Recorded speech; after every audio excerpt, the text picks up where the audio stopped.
Hey guys, Nick here with Geeks with Cash, coming to you with another topic here. This one's going to be on Mixer and streaming services in general. Um, Thought I'd kind of take a look at this because with Mixer shutting down, it kind of got me thinking about what makes a good streaming service. I mean, is it the tech? Is it the talent? Is it just the notoriety of the service and how long it's been established? Well, that's it. Let's go ahead and take a look at Mixer first. Mixer kind of started around like 2016. It was actually Beam when it first started. They were unable to really market that effectively on a more global scale, so what they did is they went ahead and changed it to Mixer, which is how you know it now. So it's only really been around for like less than 4 years, realistically. One of the main things that it was really known for is its faster than light technology, or FTL.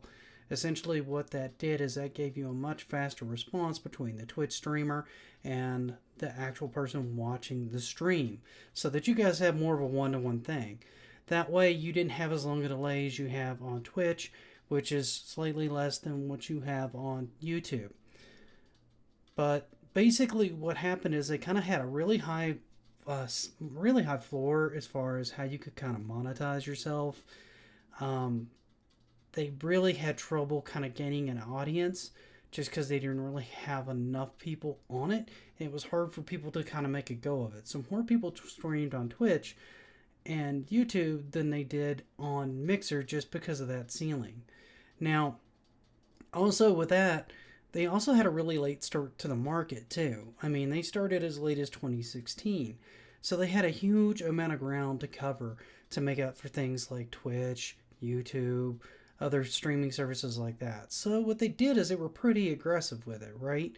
One of the things that they did is they went ahead and made it the default streaming service for anything on the Xbox. You could find ways around that to stream on other platforms like Twitch and other things like that, but for the most part, they tried to make it their default. Generally, anytime Microsoft tries to force something on people, they tend to resist it more, which probably didn't help them. They also made a pretty big campaign to aggressively grab popular streamers from places like Twitch. So they grabbed Shroud and Ninja, two of the more prominent streamers on Twitch, and got them to stream exclusively on Mixer. Ninja himself got like a 3-year deal for right around $30 million, which is pretty ridiculous when you think about it for somebody that gets paid to play Fortnite, which it's great for him, don't get me wrong. But regardless of that, they were only able to get at most like 3.2% of the streaming market overall. So, with that said, you could kind of say it was partly Microsoft, but a large part of that was just brand visibility, which is what they were trying to do when they got Shroud and Ninja in the first place.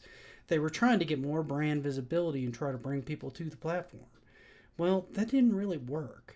So let's try to figure out what the heck happened and kind of take a look at some of the background of some of the others.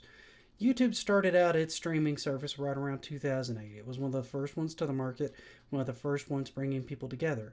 It had a lot going for it because it was already established from people posting videos on it before, so this was just another way for people to more actively engage with their content, creators that they enjoyed, right? So later, Twitch made it a little easier a little bit later, right around 2011, roughly. They showed up, and it kind of completely changed the market. One, it was easier to set up a stream. Two, it was completely focused on streaming. They started with a focus on gaming, which pulled most of the gamers in, and since it was so easy to use, the bandwidth was better, the delay was better, the stream quality looked better, more people wanted to stream there than they wanted to stream on YouTube. Now, YouTube's made some ground since then, but that's pretty much how Twitch started to get its start, right? After that, Beam/Mixer hit the fray right around 2016. Now, they didn't make as much of a splash because you already had Twitch, which was highly focused on streamers and already had a 5-year head start.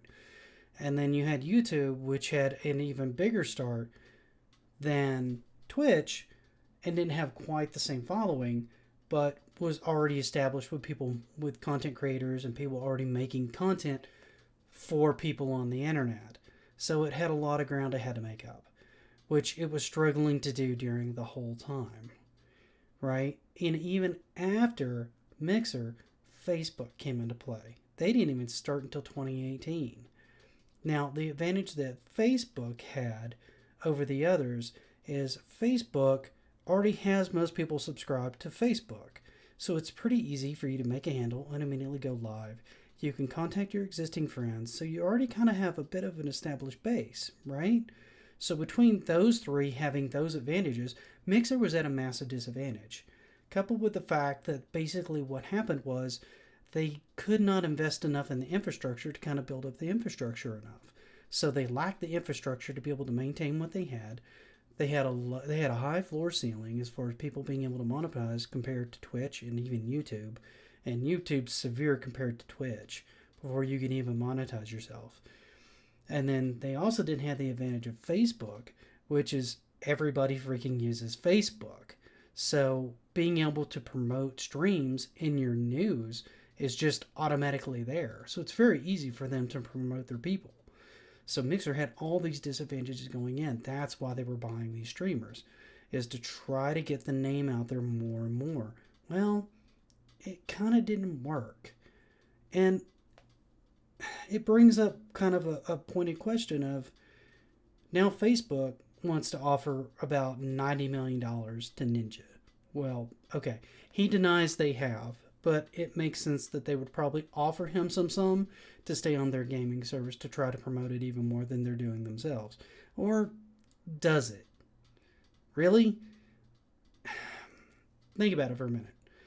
Ninja went from Twitch from having like 30 to 70,000 people per stream watching him over to streaming exclusively on Mixer and only having 5 to 10K total. That's all he had. So basically, his most hardcore audience followed him from Twitch to Mixer. Everybody else just stayed on Twitch and found somebody else to watch. So they paid $30 million to kind of get their name up in the news for having this big name streamer and to try to lure people over to the platform and get them hooked on the other streamers that they had there. They were hoping not only would they come for Ninja and Shroud, but they would stay for other streamers that were popular on their platform. And then it would just grow naturally from there. Well, it didn't really work. And part of the reason is one, I feel like it was kind of heavy-handedly forced on people through Microsoft. So that made them resistant to the idea to begin with. Two, people were already almost brand loyal to Twitch, very much like people are almost loyal to YouTube. People who are watching a lot of YouTube will often watch things that are streaming live on YouTube rather than go to Twitch and try to hunt through Twitch's interface to try to find something. They just rather stay where they're at. They already know they're content creators, and their content creators have a tendency to go and live stream. Well, why would I go to Twitch and try to find them when they're already right here? It just doesn't make sense. So, but the whole thing between the two of them is it kind of tells two things, right? One, Ninja and Shroud are always going to have a crowd wherever they go. Their hardcore is going to follow them, regardless where they go and what platform. But it also conversely says, by the fact that Mixer made almost no headway with those two names on their ticket, that they don't really have any effect on the platform. So it doesn't really, to me, make a lot of sense to pay all this money for these big name streamers to bring them over to a platform. Because overall, it's a flash in the pan. You get your name out there for a little bit, and then you kind of don't really see much return, at least based off what I've seen currently. Now, this is new, and we've only had a couple examples. So, I mean, that could change. These streamers are great streamers, but they don't make a platform. What makes a platform is making it accessible, bumping up the users you have, investing in your infrastructure, which is exactly what Mixer failed to do on almost all three of these. They didn't have the advertising budget in it. They didn't base on the infrastructure. They thought they could do it with like one or two big names, and that's all they'd need to do, and the thing would kind of lift itself up and become like a primary streaming service that people wanted to do.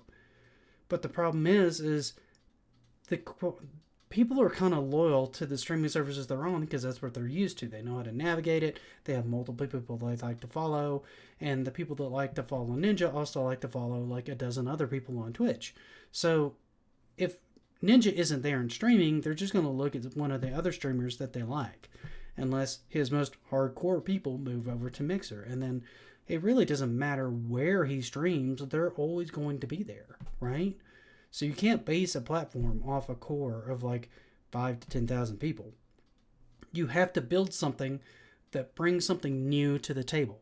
You have to give people new ways to interact with the content creators that they're following. You have to give those creators the tools and means to basically be able to put on a good show and give them advantages they don't have on other platforms. Now, Mixer did try to do some classes aimed at new streamers to kind of show them the ropes and show them how to use the tools. Well, a lot of services do that. I think Twitch has some stuff like that, and YouTube puts stuff up on the Creator Corner all the time for not only live streaming, but just generally creating content. So that's not really enough in this day and age to try to kind of keep a platform like this up. You have to bring new ways to interface. You have to build brand loyalty like Twitch and YouTube has done with their base, where people know, oh, if I want to find this, I go here. Their name has been out there long enough that people know the name, people trust the name, people know where to go, they know how to find whoever it is they want to find, and then they just start watching what they're doing. Mixer failed to execute on a lot of these things. And make no mistake, Mixer being out of the game is not good. It is not funny. This is not good for the market. The fewer people you have in this market doing this kind of thing, the less the remainder have as an incentive to innovate in any way. It is always better for us to have more competition in a market than it is to have less competition in a market. So from that standpoint, I'm kind of sad to see Mixer go. I looked at it a few times, and I didn't really see anything I really wanted to watch, and some of the categories that I did like watching at the time really didn't have anybody in it. And nobody had a desire to fill that niche in there. The crowd just was not coming there. And there weren't enough people to drive them there, or enough tools there that were different, that were interesting, that made people want to give it a go. So the thing to take away from this is people these streaming services in particular, need to invest in the people they have.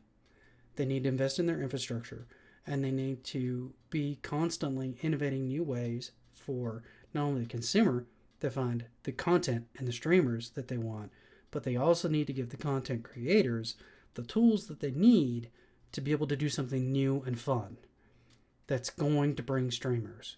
Because I guarantee you, if Mixer had come up with something super cool and interactive for the people to interact with the streamers that wasn't already done on Twitch and YouTube, they would have started gaining ground.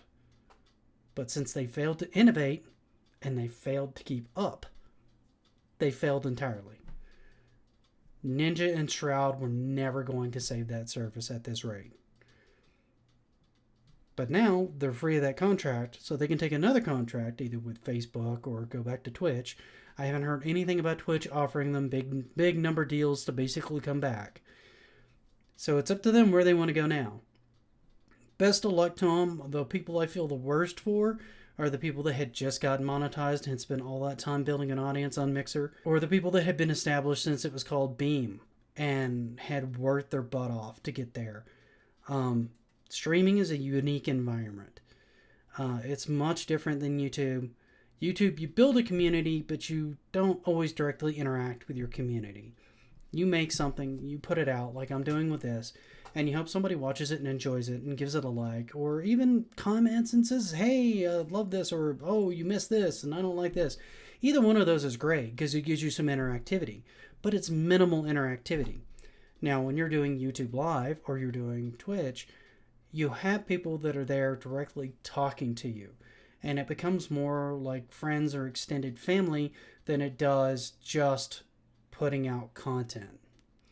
It's a much more intimate setting because you're talking to them and they're talking back to you, and you have that back and forth, and you build a more direct relationship with the people that are watching your content or are interested in seeing what you're doing at any given point. So to lose that is kind of like losing family, if I'm honest. Now, hopefully, a lot of these people will do well moving over to Facebook or over to Twitch or YouTube or wherever they happen to go. And I wish them the best and hope that they do well there on those platforms. Matter of fact, I hope they have more success than they had on Mixer, because if you work that hard to get monetized on Mixer, I feel like you deserve good things when you move to another platform. And it can be hard to start things on a new platform. It's kind of like moving schools or changing jobs.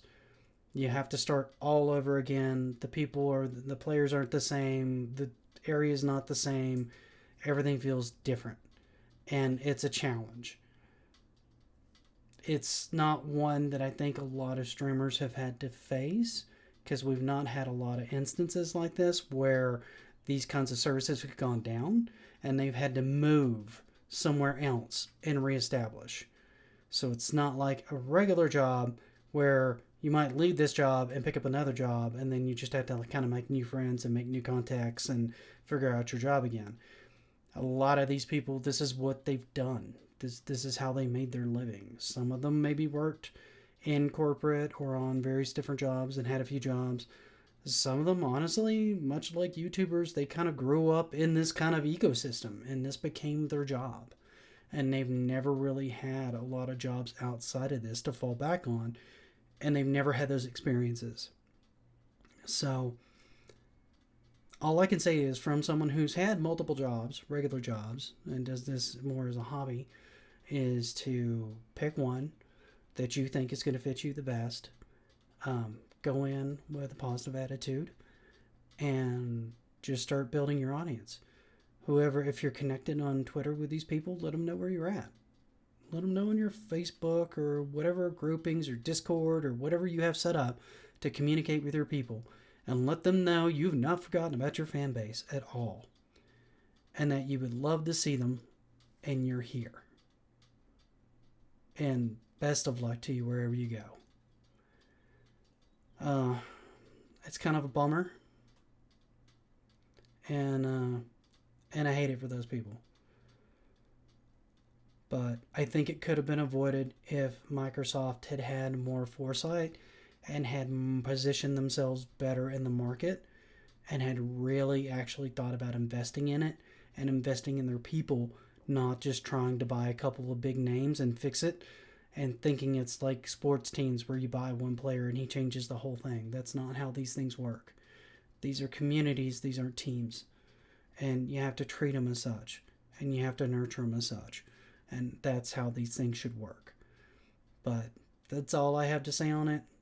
Till next time, guys, I'm out.